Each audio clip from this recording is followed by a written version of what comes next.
So thank you all and everyone for joining this call. This officially starts our first workshop of our workshop series for the Metaverse Blockathon. As you know, we're running a 4-week Metaverse Blockathon in partnership with Metaverse Summit, who are running a Metaverse themed conference in Paris in July.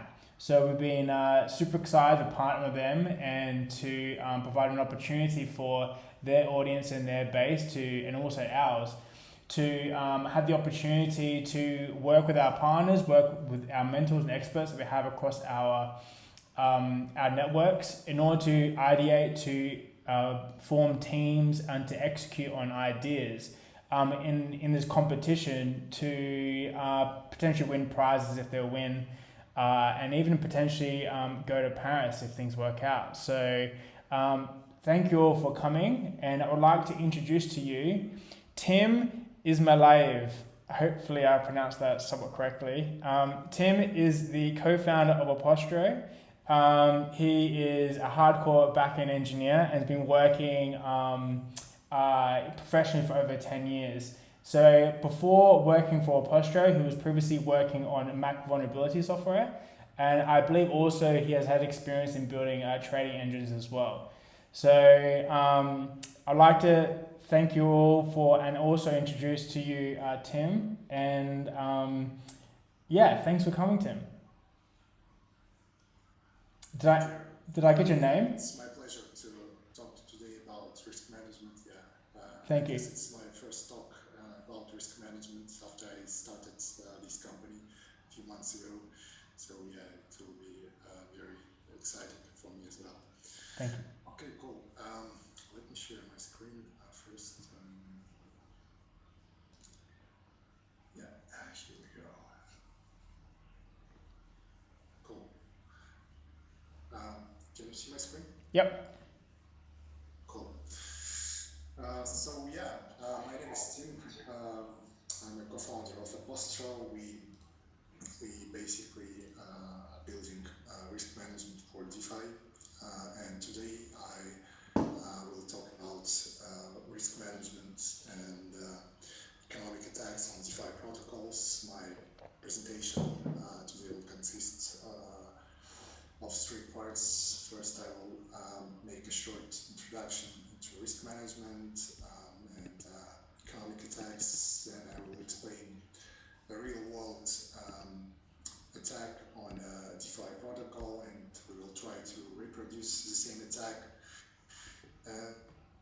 In the end, I will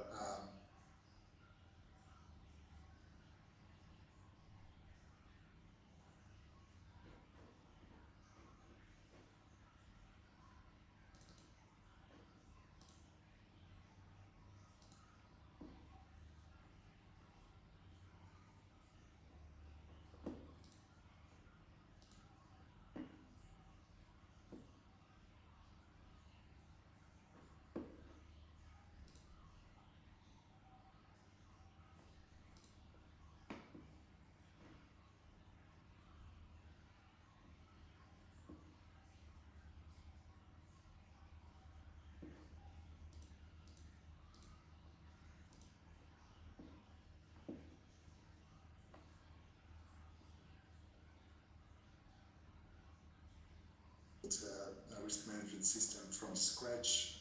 We mostly wanted to protect our customers from our developers, because we didn't want to lose customers' money when we release a new version of our trading platform into production. And it's really saved us a couple times when our execution system was aggressively trading some assets and was starting to lose customers' money. And the second goal was to make sure that our trading strategies really make money for our customers and do not take too much risk along the way. One of the most insights which we spotted when this system spotted malicious trading activity on our customers' account this attacker was using API keys of our customers to trade some liquid pairs on Binance, and we spotted this activity within minutes and stopped it on time. So yeah, after that I was watching the whole market, DeFi market hacks during 2021, when there was like hundreds of attacks on DeFi protocols, at least, that were published on the internet.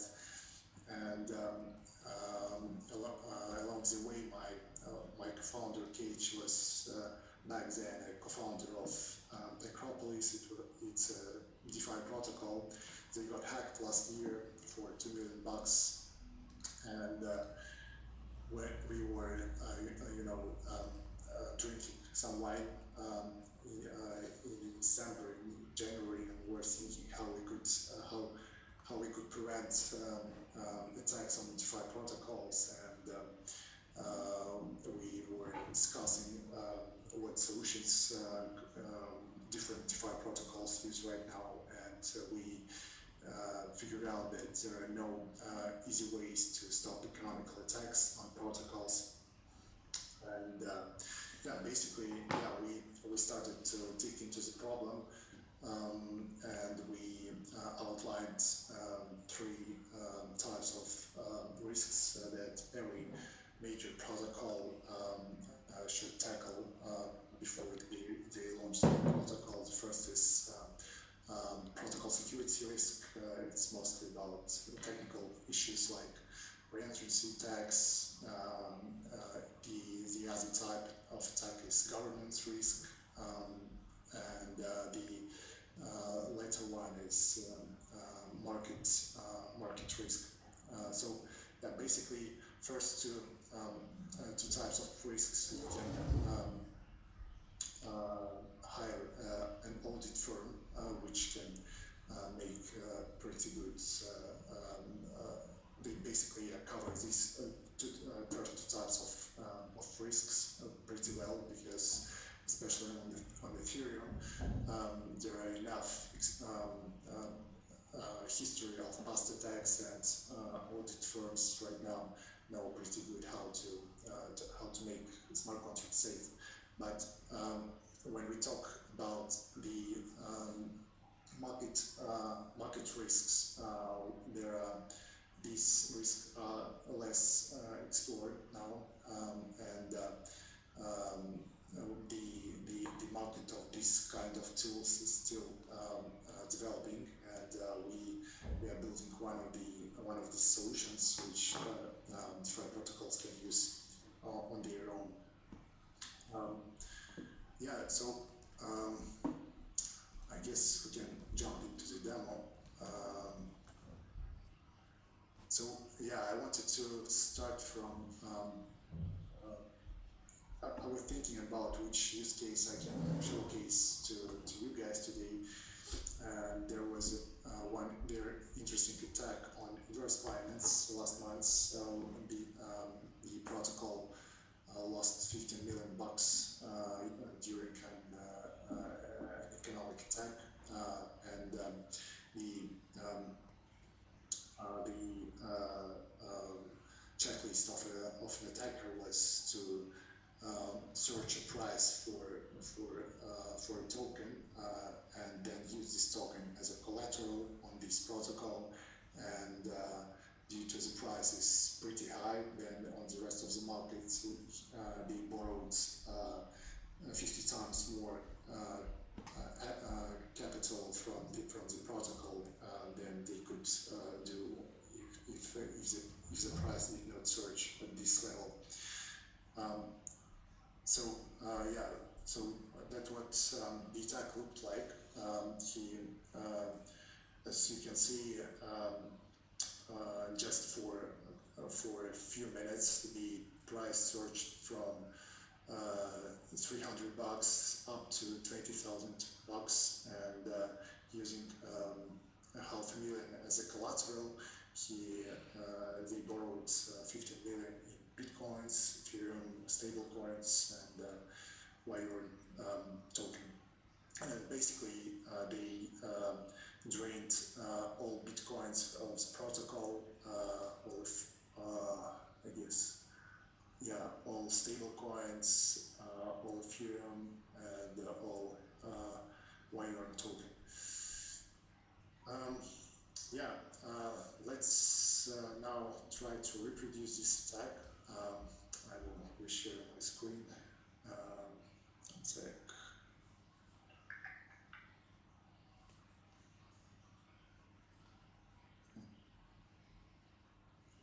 This one.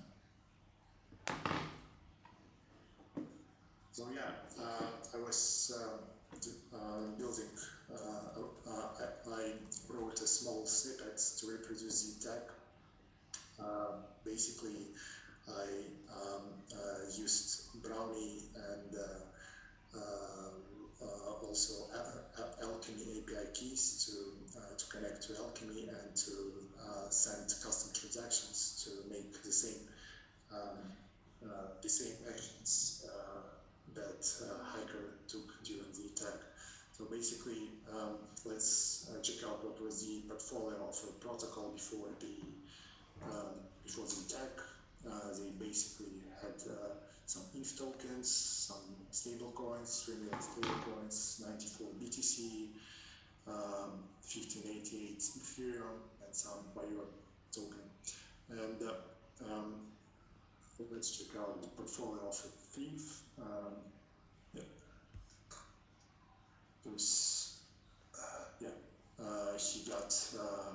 He deposited 1,000 Ethereum into his account in order to manipulate the market. And now let's just I will first explain how we'll hack the protocol, and then we'll see it in action. So basically, he took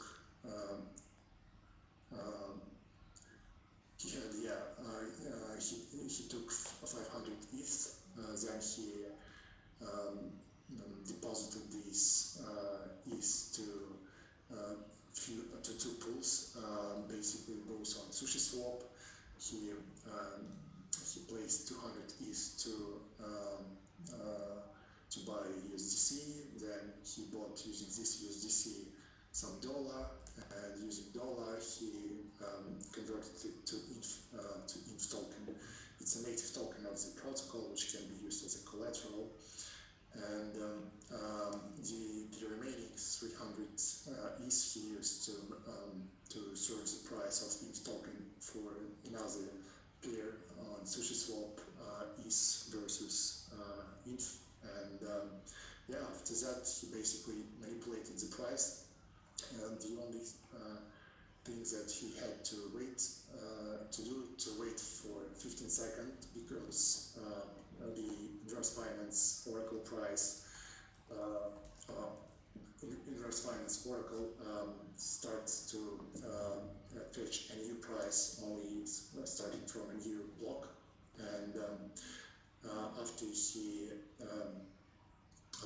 15 seconds he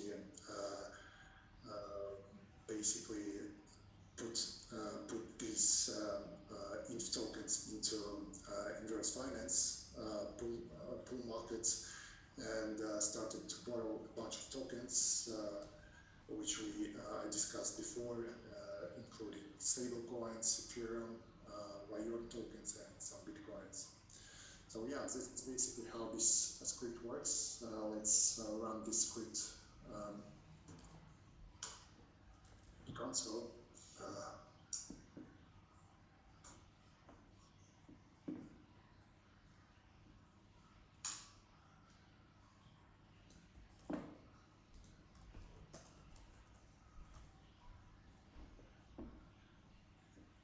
Cool, it works.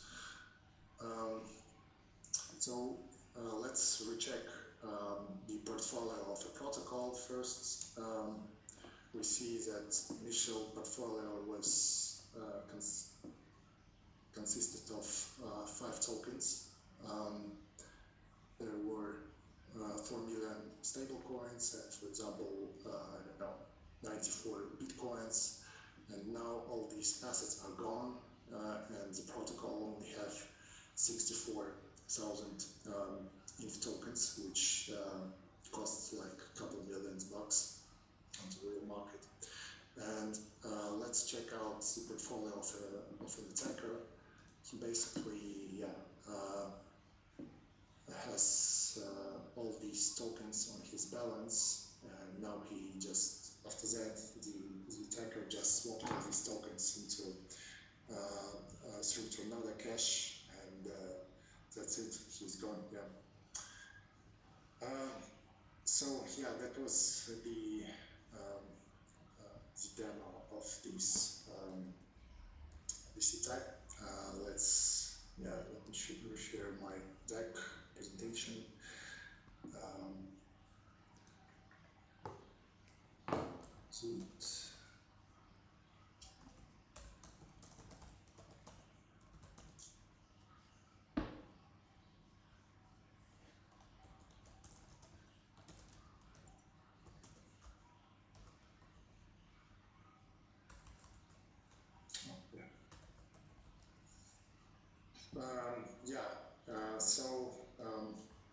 In the end, I want to show you a few techniques how to defend against economic attacks. There are 4 techniques that right now many big protocols use in production, and I talked to many smaller DeFi protocols that implement all these techniques early on. And for example, I talked to Melon Finance a few days ago, and they basically use almost all these techniques in their protocol. Let's start from the first. It's when you launch your protocol, you want to put some limits on how many liquidity could be users can put into your protocol, because your protocol is not well tested in the beginning, so you want to you don't want your customers to lose hundreds of millions of bucks due to some bug. The next technique is to use caps for deposits and for borrowing. For example, other like a few months ago introduced these risk management rules into their protocol as well, so they can they want to distinguish blue chips from more risky tokens, so they put different deposit and borrow limits for these tokens. The other 2 techniques are less known, but I guess they are very effective against economic attacks. The first is to use limits on how many tokens can be withdrawn from your protocols in one block. And the other one, if you can also put limits on how many trades your protocol can make within one block, because in most of the cases we analyzed, for example, Compound for the past 2 years history, and we realized that 99% of their profits they make from smaller traders. And I guess for most protocols, you can easily implement these limits, and your profits will not suffer from it. I guess that's it. It was pretty quick. Yeah. If you have any questions, I'm happy to answer. Sure. I do have a question, but I want to give an opportunity for anyone else who has a question on anything that Tim presented today. Sorry?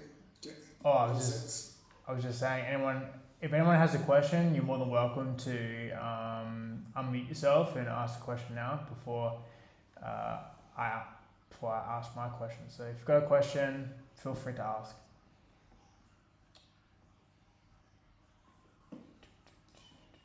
Yeah, I can see a few questions in the chat. Is there a link to the workshop files? Yeah, I will share both the deck and our GitHub repository with the code to reproduce the attack on inverse finance. So the next question is like GitHub for replaying. I will post the repo after the call. Great. So I do have a question. So I've got a few actually. So one, if I am not mistaken, this inverse finance hack was due to manipulation of a KeepOracle. Is that correct? Yeah. Right. Was this the exploit that was conducted? Was that as a result of something fundamental, like a fundamental issue of how the KeepOracle operates? Was it like a exploit of a fundamental issue, or was it something that was exploitable upon the interaction between inverse finance and the KeepOracle network? Yeah, the issue, the core issue was that they basically used low liquidity token as a collateral, and for example, if token, the daily trading volume was like 300k bucks per day, and when you put so much money into such low liquidity token, of course you impact the market, and if you can then borrow from the protocol using this token, it's very dangerous. And basically what the hacker did, he tricked the inverse protocol to basically provide all the liquidity for INF token, and inverse finance later on could not liquidate the loan afterwards. Right, gotcha. Makes sense. So the Oracle kind of worked as intended. It was more just like the low liquidity aspect of the exploit. Yeah. Okay, cool. Yeah, so basically, all big protocols like Compound, for example, they do not allow risky tokens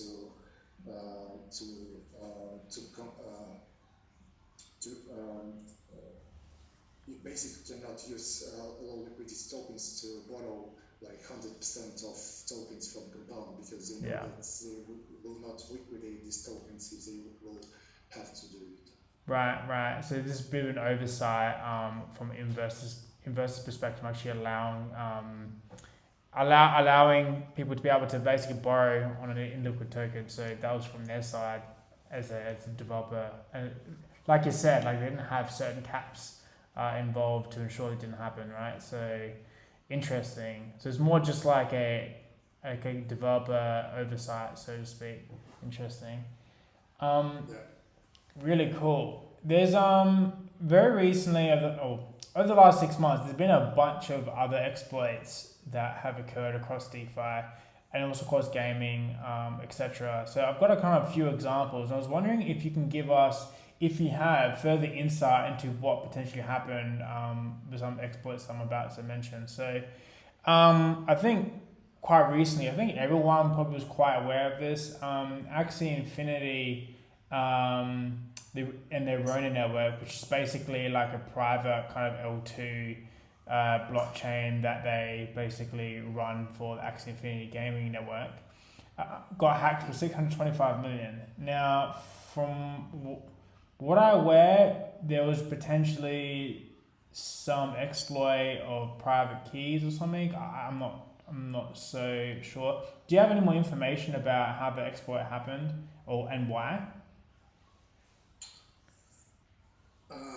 I cannot recall what was the core issue of Axie Infinity, as I can be mistaken, but with Axie Infinity was that the hacker tricked the bridge that Yes. that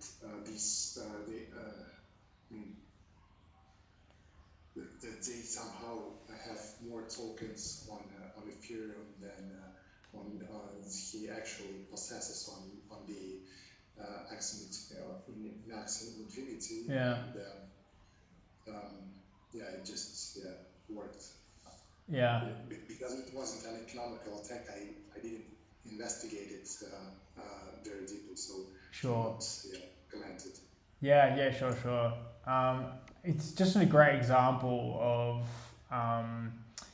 we've had so much market for through the bull market where we have had, applications have so much liquidity drawn to it, but these hacks really play light to how important it is to ensure your security is up to standard. And if you really think about it, and also, making sure like there's some decent amount of decentralization that's occurring in the application that you're using. When you see that these numbers, people, and these numbers in these hacks, 20 million, or you have 9 figures, like you'd think that they'll do an exorbitant amount of use auditors, and also have, many developers looking at this, but there's always chances for exploits. So it's really important to highlight how important it is to make sure these exploits don't happen. There's another, I don't know if you have insight into this one, but I remember back in, I think it was December of 2021, Badger DAO. I don't know if you're familiar with this hack.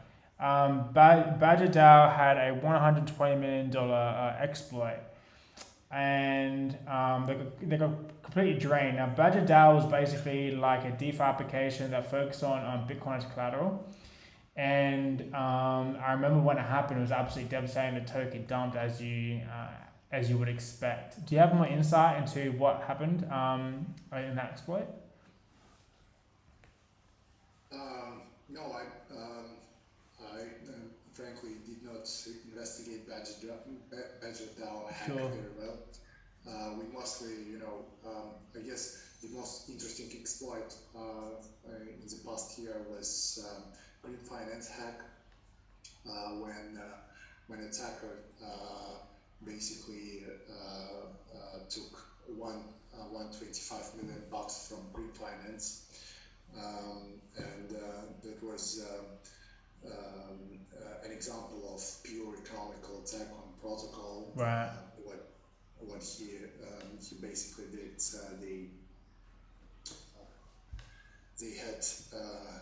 they basically manipulated the price oracle and tricked Green Finance to use to provide the attacker a loan for like $1.5 billion or something, and he basically made insane profits on this protocol and took a loan from Green Finance, and the attacker pocketed $125 million using I guess pretty simple attack, economical attack, but I guess we right now what we right now see on the market, there are most new attacks happening this year and in the end of last year were purely economical ones, and we see less and less on the market that hackers start to switch from pure technical attacks to economical attacks, and I guess that's the trend which we see in DeFi market right now. I guess it's also this risk of attacks on DeFi is very crucial for the growth of the whole DeFi ecosystem, because I know many hedge funds, employees of hedge funds, and they all want to enter into DeFi, but they hesitate to put a lot of capital into DeFi because stacks, and they just basically hesitate to put dozens of millions of bucks into a DeFi protocol due to a risk of a hack. Sure. Of course. And, as we see, as we arguably we're in a bear market or we turn into a bear market, the yields are going down as well, right? So, people who are entering the industry and wanting to, from traditional finance or traditional finance hedge funds, they want to take advantage of, the perceived extra upside that crypto provides. Well, now it's actually even hard to even argue on that because some of the yields on compound are like 0.6%, which is like lower than a savings account, which is absolutely ridiculous. So in reality, a lot of the yields that we were getting were due to inflation schedules of particular protocols, or just basically people leveraging via DeFi to speculate, which has been flushed out. So now people can't get yield anymore, right? So not only do you have this kind of technical kind of exposure you can get, with hacks and exploits you can get by putting your money in, but now even the upside because the bear market is kind of low. So I mean, we're seeing the TVL dump almost half from the highs now. It's down to like 150 billion in TVL, I think, in DeFi now. It's, so it used to be almost like 200 billion, So it's really plummeted.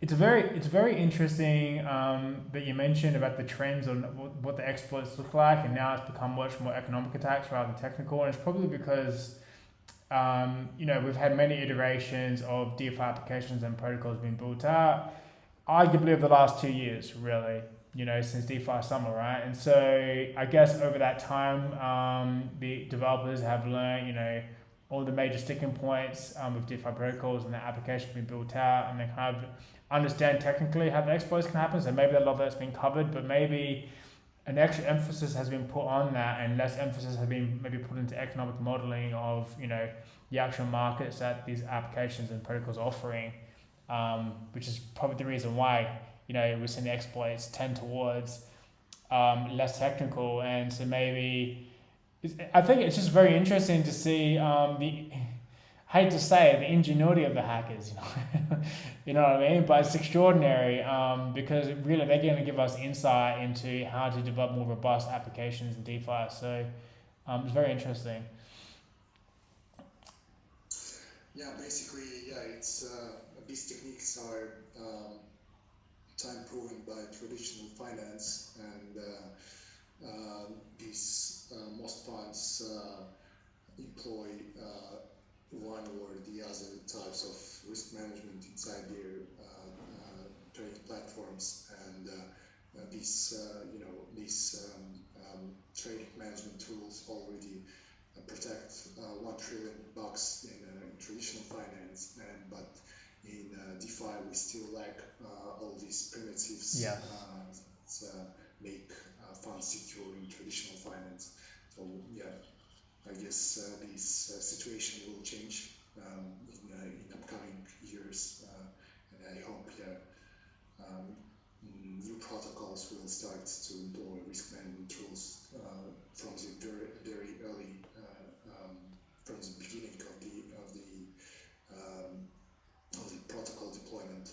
Sure, absolutely, and I guess that's where you're positioning a posture, right? So really having protocols and applications really think from right at the beginning about risk management tools and and processes in order to ensure they don't fall to these exploits and hacks. So the service they provide is extraordinarily important, and let's just hope that coming to the next bull market in the years to come that we build much more robust applications to. And it's not just for big money with hedge funds, etc. It is also for people who build a bit of wealth in crypto and want the upside, and we don't want them also falling out of favor. So it's not just about of course it's about protecting all liquidity, but it's also protecting liquidity from people who might have 100k and they don't want it in a bank sitting at 0.5%. They want to get some upside, and ensuring that money doesn't get lost. Yeah. So Absolutely. Yeah, basically all participants in crypto DeFi markets, they are all interested in security of these protocols. For example, we initially wanted to serve only DeFi protocols themselves. I mean, Yeah. they're like Aave or uh, I don't know, Compound, for example. Sure. That's um, uh, uh, what we right now see after sales meetings with our customers. There is a demand from different ecosystem tokens which want to make sure that their tokens then safely used on other DeFi protocols, Yeah. and they want to monitor risk of their counterparties. I mean, DeFi would be what is called everybody in DeFi talking about composability, but with composability comes some sort of responsibility for your tokens, which your users can later use in other protocols, like we see right now with UST, right? Yes. UST crashed, and everything that's related to the trade UST basically crashed as well. Yes. Yeah, but yeah, I think that there is also a demand from retail customers as well. We just not ready right now to offer some services to retail customers, because I personally want to use such service for my personal asset management, and I know my co-founder Kate, she basically set up last year. She set up an account on Tenderly, on not quite like Etherscan, just to monitor key tokens which she holds on her portfolio. So if there are some big funds movement on these tokens, she would withdraw her money as soon as possible. And there is a demand from ordinary users in security tools as well. Yeah. Sure. I don't know if you kind of already alluded to this, but you just mentioned about how potentially a project might provide like a product for everyday users. What would that look like? I don't know if you even want to elaborate on that at the moment, just because maybe you don't have a product out for this.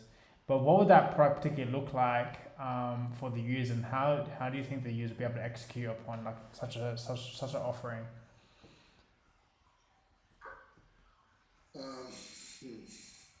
You mean what kind of service we can offer to retail customers? Yeah, yeah. Or would that make sense, or? Yeah, it definitely makes sense, because we had some ideas to make a plugin for MetaMask, or like Etherscan, where you can add your wallet address, I mean public key of your wallet, and we will monitor for you all your tokens which you hold in your wallet, and if there are some anomalies or some malicious activity, if we spot some, we can alert you through your mobile app or through email. Yeah, cool. So it's almost like if someone like paid a service of like, I don't know, 20-50 bucks a month as a subscription. I don't know if that'll be your revenue model, right?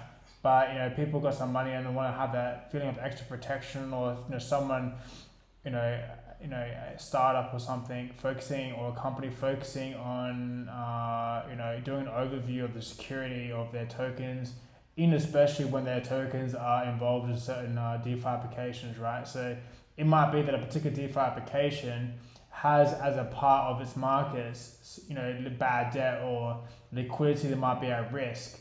And maybe someone might think that, what particular products they're using in that application or suite of applications is exactly, they think it might be completely separate to maybe either bad debt or liquidity that's sourced from a dodgy area, and having that service which you guys might provide of basically being reminded or being indicated that your liquidity might be at risk would be such a huge service to everyone. You know what I mean? Like at the moment it's free for all. Like it's all on you. So that'll be incredible. And have that embedded in MetaMask, that'd be great. So hopefully that comes out. We'd love to see it. Yeah. There's one more thing to consider with retail product, because when you support some a vulnerability on a protocol, and if you leak this information to bad actors, they can use it to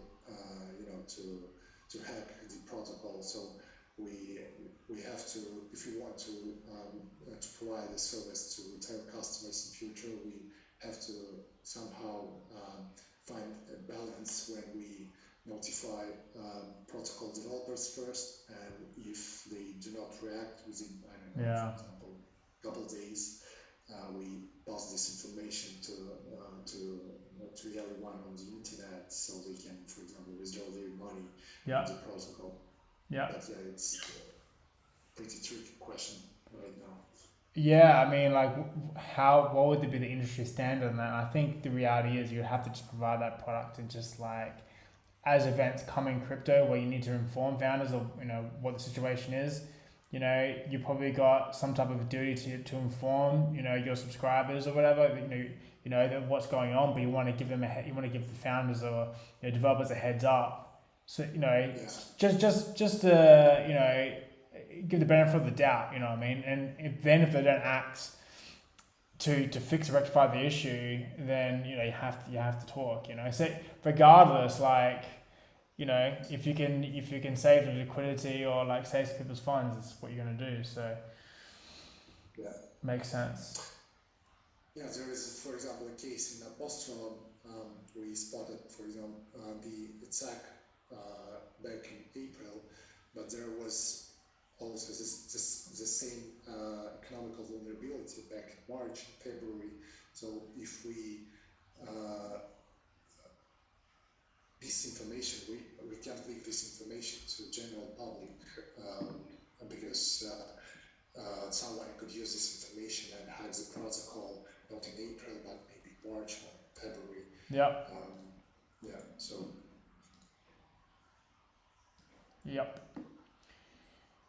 Cool. I do not have any more questions. I think I could talk for hours, but in the interest of time in the workshop and about to the topic, I don't have any more questions. So I'm going to give one more opportunity for anyone who's called to potentially ask me questions or write the question in the comment box. Just give them a few seconds. And if not, I think I'll be happy to end the call and thank Tim. How do you pronounce your last name, Tim? Ismiliaev. Ismiliaev. Look, I get it. My last name is Penendus. I got Greek heritage, and I don't even bother sometimes. Just call me by my first name. Thank Tim so much, from a co-founder of Apostle. Thanks so much for coming here tonight with us and giving us a bit of a talk on his work and on some exploits that happen in DeFi and where he thinks the service for providing security and risk management for users in DeFi can go. So thank you so much for coming. Thanks for everyone for joining this call. And until our next workshop, I think we'll end here. Thanks, guys. Thank you very much. My pleasure. No worries. Bye. Thanks, Tim. Thank you.